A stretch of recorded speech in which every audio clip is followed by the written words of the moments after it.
Especialidade médica. Vamos começar a falar hoje sobre carreira médica e especialização do seu trabalho. Esse é um assunto que, infelizmente, não é tratado com a maturidade que merece, é um assunto que é de interesse de muita gente, que tenha toda uma série de fetiches em torno dele. E o coitado do estudante, ele entra nessa aí totalmente cego, né? Muitas vezes o próprio médico mais velho, ele dá aqueles conselhos assim, clichê, faz o que você gosta, faz o que você ama, né? Que é o segredo para a ruína. Né? Se fosse para fazer o que gosta, todo mundo ia ser comendo torta de limão, lasanha, ia ser sommelier da Lindt, né? Ia ser jogador de videogame, ia ser massagista lá das Angels, né? Não ia ficar para me preocupando com fazer residência médica. Mas enfim, tá na hora de tratar esse assunto com a maturidade que ele merece. O pessoal mais novinho aí, estudante, fica todo com raiva de mim, é normal, tem um certo prazer sádico em dar essas injeções pedagógicas. O pessoal que é mais velho na área sempre fala: Poxa, queria que eu tivesse me dito isso quando eu era mais novo. Pois é, então fica aqui no YouTube registrado para a posteridade. O que que acontece? Né? Quando o assunto é medicina, existe todo um fetiche, toda uma idealização em torno das especialidades médicas. O que as pessoas não percebem é que os meios para exercer aquela especialidade, eles diferem drasticamente. E algumas especialidades, elas são mais sensíveis, muito mais sensíveis às oscilações de mercado do que outras, tá? Para você entender isso, você precisa entender um conceito de commodity. Não sai do vídeo, filho. Eu sei que você é analfabeto econômico, financeiro, eu sei. Mas você precisa entender esse conceito que eu levei anos para entender. Curiosamente, eu tenho duas formações, medicina e agropecuária. As duas são commodities. Eu vou te explicar isso, mas não sai do vídeo, senão você vai fuder a vida. A maioria dos médicos é mais velha, é tudo tiozão do apocalipse, que nem eu, porque fuder a vida sem entender isso. Você precisa entender de onde vem a remuneração da sua especialidade. Por exemplo, o dia desses aí teve uma matéria, já faz uns aninhos, de uma cientista, acho que da FRJ, que estava lá na FRJ, sei lá, há 30 anos, e aí se mudou para os Estados Unidos porque ela percebeu que não tinha como seguir carreira científica no Brasil, o incentivo era muito pouco. Quando eu olhei aquilo, eu rezei para aquilo ser uma manchete sensacionalista do jornalista, para ganhar lá engajamento, porque se ela levou 30 anos para perceber isso, ela evidentemente não tinha nem que ter saído do ensino médio. Para início de conversa, não existe carreira de cientista no Brasil, né? Então, né, se ela levou dois, não sei quantos PhDs, publicações, 30 anos na FRJ para perceber isso, né? Não tinha que estar lá. Evidentemente, era só uma manchete de engajamento, claro, né? Dificilmente alguém ia ser besta assim, né? Bom, enfim, se fosse de repente aquele pessoal lá da medicina social, medicina comunista, sei lá, das militantes do PT, que aí basta ser amigo do partidão que entra na faculdade, né? Mas enfim, deixa isso para lá. O que que eu quero dizer? Você precisa entender os meios para exercer a sua especialidade, para que você não acabe refém das circunstâncias, tá? Um médico que não domina os meios para exercer a própria profissão, ele não é diferente nada do motorista de Uber que está lá, totalmente dependente do aplicativo. O aplicativo põe a taxa lá 70%, ele não tem o que fazer. Então você precisa entender isso, você precisa entender de onde é que vem a parte financeira, o sustento estrutural por trás da sua especialidade. Porque não é toda especialidade que você consegue aí sair exercendo de forma independente. Vamos supor, você faz aí uma hemodinâmica, né? A garotada aí adora agora o culto da cardiointervenção, da neurointervenção. Beleza, você sabe os meios para exercer a sua especialidade, para você ter ali a sua salinha de hemodinâmica, seu arco lá, angiotensor, aquele monte de coisa. Sabe quanto é que custa aquilo? Sabe como é que você ia levantar dinheiro no mercado aí, crédito, para conseguir montar a sua? Sabe montar o seu serviço?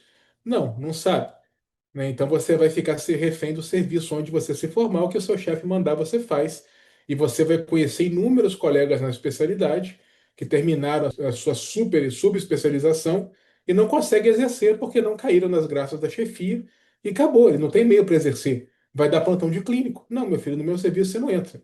Tem dois arcos aqui na região, os dois são meus. Você não rebolou para mim, tchau para você. Vai dar plantão na UPA. Você vai achar um monte de médico com histórias parecidas, né? Totalmente diferente, por exemplo, de um cara que fez psiquiatria.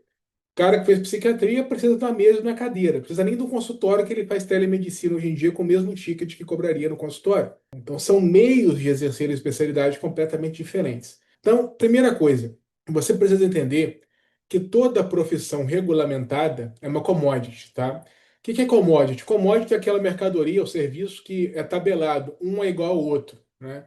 Um saco de soja é igual a todos os outros. O melhor saco de soja da sua fazenda, o melhor boi gordo da sua fazenda, se chama saco de soja, se chama boi gordo, tá? Não tem nome, porque é tudo igual, a tabela paga igual. Medicina é a mesma coisa. Uma vez que você pega seu CRM, você é tabelado dentro da commodity do mercado de seguros, né? Medicina é uma commodity dentro do mercado de seguradoras e é tabelado pela tabela dos planos de saúde e do SUS, né? Que o SUS é reajustado assim, há 200 mil anos e o plano de saúde eles trabalham com tabelas assim defasadas há 10 anos. Então, assim, no mínimo 50% de defasagem. Esse é o caso aí da maioria das especialidades. Na verdade, todas as especialidades, só que algumas têm como sair disso, outras não. Então, por exemplo, você faz uma área cirúrgica, você faz lá urologia, você faz neurocirurgia, endoscopia, você faz anestesia, você tem que se perguntar, quem é que vai me pagar por isso, né? Porque dificilmente você vai ter acesso ao consumidor final. Ninguém consegue viver de neurocirurgia só particular. Quem que aguenta ficar pagando aí neurocirurgia no particular? Isso aí é menos de 1% dos pacientes. Você vai ter que passar por um intermediário, você vai passar por um hospital, esse hospital vai receber por tabela e vai repassar aquele valor para você. Na tabela, todo mundo é igual. No bar, todo mundo é igual, né? O seu caso é mais um, é banal. Então, não interessa se você tem título superior em anestesia ou se você é um anestesista recém-formado, tá? Tá na tabela, a tabela não paga mais, não existe RQE Plus. Não interessa se você fez residência na USP, se você fez doutorado, mestrado, fellow em Harvard, não interessa. Na tabela todo mundo é igual. A única coisa a qual a tabela responde é diminuição da oferta de profissionais no mercado. E aí imagina o que que acontece quando o governo artificialmente destrói a medicina, cria uma faculdade em cada esquina, abre pós-graduação, abre residência. O que que acontece? Não existe incentivo nenhum das operadoras para corrigir a tabela. E aí, como é que os médicos eles tentam fugir disso, né? Eu vejo isso muito no pessoal da brasileiro da intensiva, da emergência, da anestesia. Temos que lutar pela valorização da especialidade. Eu falo, meu amigo, não se luta contra a prostituição se prostituindo. Não adianta você sair gritando no Facebook, no Instagram, usando gravatinha borboleta lá no Congresso da MIB, orgulho de ser intensivista, se você está dando plantão por 100 ou R$ 200 a hora. E você sabe que você dá, porque você não tem escolha. Você é uma commodity. Você não tem como virar para o teu chefe lá e falar, não, eu terminei meu doutorado agora em Harvard, eu quero receber 10 vezes pelo meu plantão de intensivo. Ele vai rir da sua cara e falar, então tchau para você, meu filho. Tem uma fila aqui para entrar no seu lugar. Na segunda dia, horário nobre, tem uma fila aí, tchau. Vai lá e você ainda fica queimado em todos os serviços da região. Anestesia, mesma coisa. Emergência, mesma coisa. O pessoal da cirurgia, toda especialidade que você precisa de uma grande estrutura para exercer, a não ser que você tenha uma capacidade empreendedora, um capital aí de família para você poder montar sua clínica com seus equipamentos, seu próprio hospital, você vai comer na mão dos outros. E você vai responder a tabelas e na tabela todo mundo é igual. Então é por isso que você vê um monte de médico aí extremamente frustrado aos 30, aos 40 anos, porque venderam para ele uma realidade que não existe. O que que venderam para nossa geração? Venderam que a gente ia passar no vestibular muito concorrido, ia fazer 6 anos de faculdade se ferrando, ia sacrificar dos 20 aos 30 anos, ia fazer duas residências, mestrado, doutorado e fellow, mas com 35, 40 anos ia ter uma vida tranquila. E aí você faz isso tudo, você abre os olhos, você está com 35, 40 anos de idade, nem constituiu família ainda, e você está ralando feito um filho aí, tendo que passar visita em não sei quantos hospitais e prometem aí que daqui a 10 ou 20 anos sua vida vai ficar tranquila. Não, não vai. O que que aconteceu com você? Você entrou na verdadeira corrida de ratos. A verdadeira corrida de ratos não é esse clichê que influenciador de finanças fala aí de você, ah, vou comprar uma Ferrari com plantão. Isso é uma corrida de ratos também, não. Mas a verdadeira corrida de ratos, o que acaba com a carreira do médico, é ele se tornar uma commodity, né?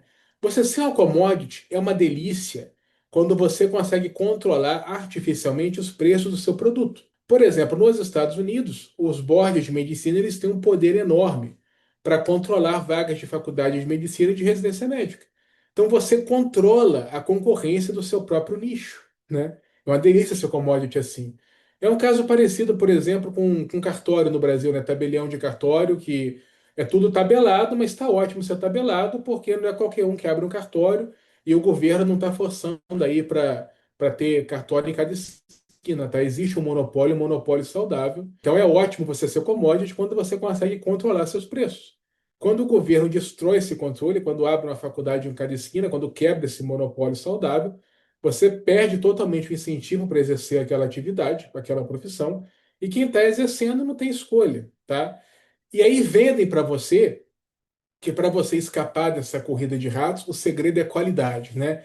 Ah, sempre vai ter espaço para quem é diferenciado. Não, meu filho, né? O saco de soja mais diferenciado ainda é um saco de soja. O médico mais diferenciado de Cuba ainda dirige táxi, tá? O intensivista mais diferenciado do país, o plantão dele vale a mesma coisa. A tabela não paga mais se você tem doutorado, se você tem fellow. Você não escapa desse ciclo de commodity se tornando mais commodity. Porque os meios para exercer sua profissão, eles já são dados por outra entidade. Então você não consegue contornar isso. Se você exerce, por exemplo, uma especialidade cirúrgica de alta complexidade, uma hemodinâmica da vida, uma neurocirurgia, né, até endoscopia, né? Endoscopia você faz no particular, mas você faz no particular cobrando na merreca. Se você exerce uma especialidade como CTI emergência, que é um negócio que dá até prejuízo para o hospital só tem, porque é o preço a se pagar para poder ter centro cirúrgico. Então, se você exerce um nível, você está num nicho totalmente tabelado, você pode fazer doutorado à vontade, meu filho. Ah, mas vai virar chefe de serviço. Cara, puta que pariu. Pior que dar plantão e virar chefe, que você vai ganhar uma merrequinha lá a mais e sua vida vai virar um inferno. E você não tem equity no hospital nem nada. No máximo, eles te iludem falando que vai dividir lucro, só que o hospital atua no cash burn.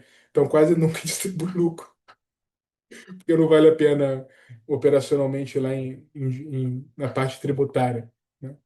Então, você veja que é completamente diferente a realidade de uma pessoa que faz anestesia, de uma pessoa que faz neurocirurgia, de uma pessoa que faz hemodinâmica, para uma pessoa que faz, por exemplo, uma coisa simples, psiquiatria, ou mesmo um clínico que faz endocrinologia, um clínico que está fazendo clínica médica mesmo no consultório dele, porque ele faz o marketing dele, ele consegue construir uma marca, ele consegue construir uma clínica, ele começa a ter valor, a valorização lá dos móveis da clínica dele, ele consegue botar preço na consulta dele. Quando você exerce uma especialidade tabelada, nada disso existe, tá? Você não domina os meios, porque você não tem contato direto com o consumidor final. Então, quando você vai exercer uma especialidade, você precisa se perguntar: primeira coisa, eu tenho contato direto com o consumidor de final? O custo de entrada nessa especialidade é baixo? É a mesma cadeira ou eu vou ter que comprar aparelhos milionários? Eu vou ficar totalmente refém de quem tem esses aparelhos? Qual que é o plano de carreira no longo prazo, né? Porque qual que é a tentação da especialidade commodity? A tentação é que você já chega no teto. Anestesia, CTI, emergência, você já chega no teto da especialidade. Porque não importa se você tem 30 anos de especialista ou se você chegou agora, você já está no teto, a hora tabelada é a mesma. O problema é que esse teto é o mesmo por 30 anos, e como no Brasil você está abrindo faculdade e residência em cada esquina, o poder de compra só desvaloriza, as tabelas elas não se corrigem, não tem santo que faça a tabela se corrigir no Brasil. O plano atua com tabela defasada e dane-se. Então você vê que no longo prazo é uma perspectiva completamente diferente, né? Alguém, por exemplo, que fez psiquiatria, né? Uma pessoa faz psiquiatria, ela bomba o Instagram dela, daqui a pouco ela está botando a consulta dela R$ 1.000, tá usando o nome dela para colocar outros psiquiatras lá para atender na clínica dele e tem uma margenzinha lá em cima dos psiquiatras, daqui a pouco ele está com a clínica, tem lá toda a valorização da clínica dele, da marca dele, dos prédios ali, da parte imobiliária também, dos terrenos, então isso aí no longo prazo tem uma evolução exponencial. O cara que fez intensivo, o cara que fez emergência, ou o clínico de enfermaria, o clínico que não investiu no consultório, fez doutorado, mestrado, fellow de não sei das quantas, daqui a 30 anos ele está ganhando menos do que ganha hoje, porque ele simplesmente 100% da remuneração dele depende de tabela. E é importante você diferenciar nicho de especialidade, né? Especialidade é uma maneira, um modo assim grosseiro, burocrático, de tentar classificar os nichos. Mas nicho é um conceito muito mais amplo de especialidade, né? No nicho de saúde mental, você tem um psicólogo, um psiquiatra, um psicanalista, você tem um médico de família, você tem um clínico, todos eles podem atuar com saúde mental. Então, isso aí é o nicho. Nicho de estética, você tem um dermato, você tem um cirurgião plástico, você tem o mesmo clínico que faz procedimentos. Hoje em dia, todo mundo faz procedimentos estéticos, então isso aí é um nicho, né? Uma mesma especialidade, ela pode atuar em vários nichos. E uma mesma especialidade, ela pode ter procedimentos tabelados ou pode ter procedimentos que ela vai ter ali contato direto com o consumidor final. Por exemplo, um cirurgião plástico, ele pode atuar por tabela, né? Fazer aquelas cirurgias separadoras lá, aqueles cuidados lá de escara, de VAC lá, que ele faz em CTI, mas ele pode fazer estética que não tem tabela nenhuma. Então, a mesma formação, um cirurgião plástico ele pode cobrar 10 mil para fazer um silicone, o outro cobra 100 mil, porque ele fez o nome dele, tá? Então, essa é a grande vantagem de você escapar do ciclo das commodities. Quando você for escolher sua especialidade, você veja, olha, nos nichos aqui que a minha especialidade atua, quais são controlados por tabela e quais não são. E eu sei que médico, assim, o médico, no fundo, ele é um concurseiro, a gente é concurseiro.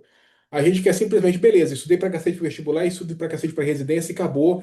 Quero receber meu dinheiro, eu não quero me abrir CNPJ, eu não quero preocupar com Instagram, com fazer marketing, com nada disso. Olha, no Brasil isso não é mais uma opção. Aqui nos Estados Unidos é. Aqui nos Estados Unidos, a maior parte da medicina é uma commodity, né? Claro, você pode ir para nicho de performance, de estética, enfim, você pode ter seu pagamento direto que chama aqui nos Estados Unidos, mas a maior parte do nicho é tabelada pelo Medicare e não tem problema, porque aqui existe um monopólio muito saudável de residência médica e de faculdade de medicina. Você não sai abrindo faculdade de residência em cada esquina. Então tá tudo certo, né? É uma delícia você vender soja quando o preço da soja está alto. É mais delicioso ainda quando você, sua própria classe, controla o preço da soja. No Brasil isso acabou. Então, assim, você tem duas saídas no Brasil hoje. A primeira saída é o aeroporto. A segunda saída é você ter ali toda uma, se você estudar ali a ciência do marketing, do empreendedorismo, ir para uma especialidade, um nicho em que você tem contato direto com o consumidor final, empreender e construir sua marca. Isso é difícil para cacete, é muito mais difícil no Brasil, um país aí com a moeda desvalorizada, em que o empresário ele é satanizado, né, sabotado de tudo quanto é maneira, inflação doida aí, Selic de 15%. Então, entre empreender no Brasil e fazer os steps revalidar nos Estados Unidos, eu prefiro fazer os steps 150 vezes. Mas se você está no Brasil, você não tem jeito, né? Então você precisa escolher o que você quer. A maioria dos médicos, cara, e eu te entendo perfeitamente, fala, passei no vestibular de mais de 100 por vaga, estudei pra cacete, fiz residência, mestrado, doutorado, não é possível. Eu ainda vou ter que estudar marketing, vou ter que abrir consultório, construir marca, produzir conteúdo no Instagram. Que coisa de maluco, eu só quero atender meu paciente, ganhar meu dinheirinho para casa, lá cuidar da minha família. Só quero isso. Eu falei, eu te entendo perfeitamente. Meu pensamento é o mesmo. Então você veio para um país em que você não precisa fazer nada disso. Aqui nos Estados Unidos, se você não quiser, aqui é a terra do empreendedorismo, tá? Mas se você não quiser empreender, bicho, qualquer coisa que você fizer aí, você faz medicina da família, clínica médica, você sai da residência, você ganha 250, 300 mil dólares por ano, trabalhando em horário comercial, não tem que esquentar a cabeça com construir marca, com empreender com nada. Se você quer empreender, é mais um motivo para ir para os Estados Unidos, porque aqui é a terra da alavancagem, do empreendedorismo, do acesso fácil ao crédito. Então, aqui é uma coisa de maluco. Mas no Brasil você acaba que não tem escolha, né? E eu entendo muito o estudante de medicina, porque no fundo eu sou um concurseiro também. Então eu entendo demais. Pô, no Brasil, por exemplo, todo mundo, né, na minha geração, até hoje, né, todo mundo queria fazer anestésio. Porque anestésio você não esquenta a cabeça com paciente, você não tem que conquistar paciente, você não tem que fazer nome, não tem que preocupar com consultório, com secretária, com nada disso. 3 anos de residência, acesso direto, você já entra no nicho ganhando teto. Isso é uma maravilha. Mas o que que aconteceu? Abriram 500 residências de anestésio aí em cada esquina. Pô, agora tem pós-graduação de fim de semana também. Agora a dentista está anestesiando, daqui a pouco está todo mundo anestesiando também. Já que a tabela que já é defasada vai ser defasada a vida inteira. E não adianta você achar que você vai escapar, ah, não, vou tirar o título superior de anestesia. Não muda a sua remuneração em nada. Tenho vários amigos TSA, todos eles são tabelados, tá? Ah, vou virar chefe de grupo. Olha, virar chefe de grupo de anestesia, de CTI, de emergência, isso não depende da sua capacidade como anestesista, sua capacidade como emergencista ou de intensivista. Depende da sua capacidade política e de gestão. Não estou dizendo isso como ofensa, tá? Mas você chefiar anestesistas não depende de saber anestesia. Depende de dominar a parte política, mais política do que financeira, por trás da anestesia. Mesmo caso para enfermaria, CTI, emergência. Então, dificilmente, né, dois raios não caem no mesmo lugar, né? Dificilmente o anestesista mais brilhante do hospital vai ser também o chefe do grupo. Dificilmente o intensivista mais brilhante vai ser ali o chefe da UTI, porque é muito difícil uma pessoa dominar o topo da área dele e ainda dominar a parte política. Eles são talentos totalmente diferentes, né? Por exemplo, né, o cargo mais elevado aí de qualquer hospital, muitas vezes ele não é ocupado por um médico. Aqui nos Estados Unidos, o cargo mais importante aqui, que é o First Surgeon, né? Primeiro cirurgião, a pessoa que ocupa, nem residência médica fez, largou a faculdade, ou só fez a faculdade, não fez residência e foi vender suplemento aí, e hoje ocupa o cargo mais importante nos Estados Unidos. Por quê? Porque dominar a política é diferente de dominar a medicina. A verdade é que conhecimento é uma commodity, commodity você compra, né? Então, Iago, como é que o chefe lá de anestesia faz quando ele tem algum problema lá que envolve o conhecimento de anestesia? Ele contrata anestesista. Ué. Aqui nos Estados Unidos, no Brasil também vai chegar isso, mas aqui nos Estados Unidos, a maioria dos hospitais hoje ela é dominada por grupos de vendedores de private equity, né, de especuladores e muitas vezes não são médicos. Quando eles têm algum problema lá que envolve a medicina, o que eles fazem? Eles contratam um médico, né? São habilidades diferentes. Iago, não, mas tô fazendo doutorado aqui em terapia intensiva para eu virar chefe de CTI, né? Primeiro que paga mal pra cacete. Mas assim, você ser chefe de CTI depende muito mais da sua capacidade política de subir ali na hierarquia hospitalar do que de dominar CTI, né? Isso aí eu não vejo como um plano de carreira. Outra coisa que você precisa entender, tá? Carreira médica. Não existe carreira de anestesia, não existe carreira de intensiva, não existe carreira de emergência. A regra é a seguinte: se você pode ser demitido, você não tem uma carreira, você tem um emprego. Se seu preço é tabelado, se a sua hora é tabelada, seu procedimento ali é tabeladinho, você também não tem uma carreira. Tá? Para você ter uma carreira, você precisa ter a capacidade de construir o nome, construir uma marca, de você botar preço no seu serviço, na sua hora. Então, assim, o Pitangui tinha uma carreira. O melhor intensivista do Brasil não tem. Pode ter produção acadêmica, pode ter o que for, mas ele é demitido. Então, quem pode ser demitido tem emprego, não tem carreira.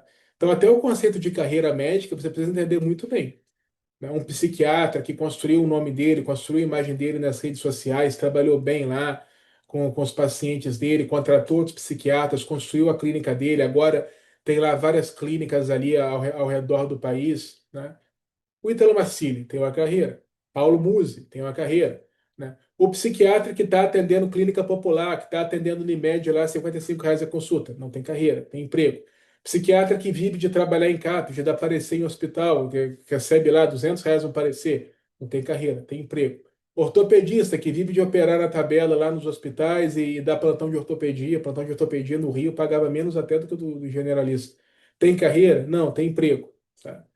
Você precisa entender isso. E eu sei que é muito tentador, porque é engraçado que o pensamento do médico é totalmente contrário ao do empreendedor. O médico, o sonho da vida dele, ele tem dois, né? Ou ele quer ter um consultório que atenda só particular, ou ele quer viver de procedimento. Nos dois casos, ele não escala. Se a sua renda depende de você fazer consulta ali 1 a 1 com o paciente, você não consegue escalar. Se a sua renda depende de você fazer procedimento, você só tem duas mãos, você não consegue fazer 20 procedimentos ao mesmo tempo, você não escala também. Então, leve isso em consideração quando você for escolher a sua especialidade. No Brasil, é uma escolha muito, muito, muito difícil. Vai ser por qualquer motivo, qualquer loucura aí, alguma maldição hereditária, sei lá, né? Você decidir ficar no Brasil, você precisa escapar da gaiola e das correntes das commodities. Então, você precisa se perguntar, nessa especialidade que eu quero fazer, dentro das áreas de atuação, quais eu tenho contato direto com o consumidor final, quais eu posso fazer um marketing, construir uma marca e botar preço no meu serviço, tá? Você precisa entender isso, extremamente importante. Aqui nos Estados Unidos, eu vou dizer que esse problema não existe, porque embora aqui nos Estados Unidos também a medicina é uma commodity, também é um segmento do mercado de seguradoras, mas é um monopólio muito saudável, então você consegue corrigir o preço aí pela inflação, e você, né, as próprias sociedades médicas, elas cuidam dessa parte, elas têm, aqui o lobby é legalizado. Então você consegue fazer ali a manutenção do preço, a manutenção da oferta do produto e tá tudo certo, né? É mais ou menos o caso do pessoal de cartório no Brasil. Não estão errados também. Então é uma delícia você ser commodity quando você controla o preço do produto, mas quando você perde esse controle, meu amigo, você está lascado. E no Brasil não existe nenhuma previsão de fechar a faculdade, de diminuir o número de formados, diminuir o número de residência, pelo contrário, só está aumentando. Então, se você está ficando no Brasil, você precisa desesperadoramente escapar do ciclo das commodities. Escapa dessa gaiola, senão você está lascado. Tá? Tá lascado como? Você pode perguntar a qualquer médico aí, a tabela dele hoje paga a mesma coisa que pagava 10 anos atrás. O intensivista hoje ganha a mesma coisa que 10 anos atrás, o emergencista, o anestesista, o endoscopista, né? Pessoal, aí eu tenho vários seguidores que me falam, Iago, eu faço endoscopia por R$ 80. Bicho, não dá. Né? Que loucura. E daqui a 10 anos, como é que fica? Então, presta bastante atenção nisso. Você é um saquinho de soja ou não é? É muito diferente. Por exemplo, o boi mais gordo lá do seu pasto, né, ele vai render mais arrobas, né? Mas a arroba dele vale a mesma coisa. É diferente do cavalo. O cavalo você não vende por arroba. Até vende, né? Mas assim, o cavalo em si, ele não tem teto. O cavalo você consegue construir toda uma marca em torno dele. Então você não procure ser um boizinho de abate, seja um cavalo ali no aras, um cavalo de corrida, ou seja um boi de tourada. Boi de tourada, eles têm carreira, eles têm cartel. Tá? Boi de tourada lá tem seguro, tem boi aí de mais de US$ 1 milhão.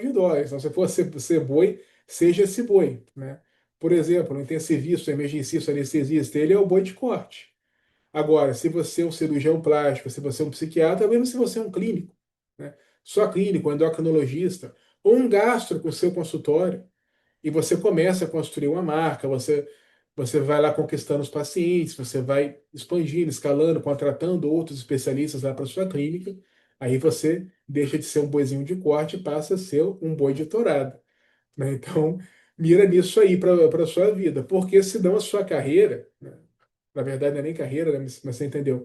Senão a sua carreira, meu amigo, né? O cara que está construindo marca, que tá no consultório dele, está botando preço no produto dele, está fazendo o marketing dele, né? A carreira dele, ele pode até começar mais baixo, tá? Ele pode começar ganhando muito menos com anestesista, que já começa no teto, intensivista começa no teto, emergencista começa no teto. Mas só vai aumentando, na verdade, até exponencialmente, né? Ele vai escalando lá, vai contratando mais gente, vai abrindo mais clínica, então aumenta exponencial. Agora, o, o anestesista, o commodity, o boizinho de corte, ele é totalmente dependente da oferta de profissionais, ele não consegue se diferenciar e fica totalmente refém da inflação. O governo não vai parar de abrir faculdade, não vai diminuir o número de faculdades e não vai parar de imprimir dinheiro. Então você é um boizinho de corte indo para o abate, tá? É simples assim, você não tem escapatória, você está na fila do abate. Sai dessa fila, vira um boi de tourada, vira um cavalo de corrida. Tá? E você não consegue virar um cavalinho de corrida, um boi de tourada, fazendo mais doutorado, mais mestrado, ou sei lá, publicando artigo, nada disso. Né? Para você chegar nessa parte aí, você precisa mudar a sua mentalidade e você precisa mudar muitas vezes de área de nicho. Tem que ter contato direto com o consumidor final, tem que ter a possibilidade de botar preço no seu trabalho, tem que escapar da tabela. Enquanto você está tabelado, você pode ser doutorado até na PQP, tá? Você é boi de abate, tá? Eu sei que isso irrita profundamente quando eu falo, porque quando a gente está na faculdade, a gente é fascinado pelo mundo acadêmico. Eu quero fazer meu doutorado, meu PhD, eu quero publicar artigo, eu quero fazer concurso público aí para virar catedrático da USP. Cara, paga mal com cara. Difícil de entrar lá, uma banca danada, panelinha danada e paga mal pra cacete. A gente só pensa nisso. Ah, que absurdo, Iago só fala em dinheiro. Pois é, mas essa maturidade para falar em dinheiro é justamente o que os seus chefes têm e você não tem. Se você não trata a medicina como um empreendimento, você vai terminar seus dias vendendo suas horas para alguém que trata. É o que aconteceu no Brasil, que as operadoras aí varreram a medicina completamente. Hoje a anestesia, por exemplo, ela está sendo totalmente plantonizada. Então o anestesista vira uma impressora de dinheiro para o hospital, paga o anestesista para o plantão, fica lá fazendo cirurgia, gerando dinheiro para o hospital o dia inteiro, e ele sai com a merrequinha lá, uma canequinha de moedinha dele e acabou. Então, quando você deixa de tratar a medicina como um negócio, como um empreendimento, não tem nada de errado nisso, você vai vender suas horas para alguém que trata. Essa conversa que eu estou tendo contigo aqui, para o corporativo da Redditor, da Unimed, da Amil, eles estão cansados de saber. Eles não querem saber se você tem doutorado, eles querem saber quanto é que a tabela está pagando, quanto é que está produzindo, quanto é que deu prejuízo, quanto é que está o custo por lead, custo de aquisição do cliente, qual é a perda de depreciação dos equipamentos ali, dos imóveis, e é isso. Tá? Eles não estão nem aí se você fez doutorado, fez fellow. quantos RQs você tem, tá? Ninguém tá nem aí. Então, por trás dos planos é assim que funciona. Quando dizem que o Edson Bueno que falou isso, ele dizia, e assim, mérito total dele. Olha, eu descobri a mão de obra qualificada mais barata do mundo, médico. Né? Branco barato em qualquer esquina. Realmente, o médico, eles fizeram uma lavagem cerebral na gente para a gente não enxergar a medicina como ela deve ser enxergada. Porque se você não enxerga a medicina como empreendimento, você não consegue dominar os meios de ação para exercê-la. Se você não domina os meios de ação para exercer a medicina, você fica refém desses filhos, né, que só querem sangrar médico e paciente. Só querem isso. Transforma o médico no operário de fábrica com a linha de montagem e tira completamente do poder do médico lá o cuidar do paciente. Então fica paciente e médico refém dessa putada do mundo corporativo. Passou da hora da gente dominar isso. Essas conversas que eu tenho aqui, que o meu amigo Solon Maia tem no canal dele também, abraço Solon, os estudantes acham um absurdo. E se você for em qualquer reunião de diretoria aí, de corporativo, de Redditor, da Mil, da Unimed, você vai ver que é assim que todos eles falam. Porque não tem carochinha. No final de contas, você tem que enxergar onde é que estão os incentivos que sustentam o mercado.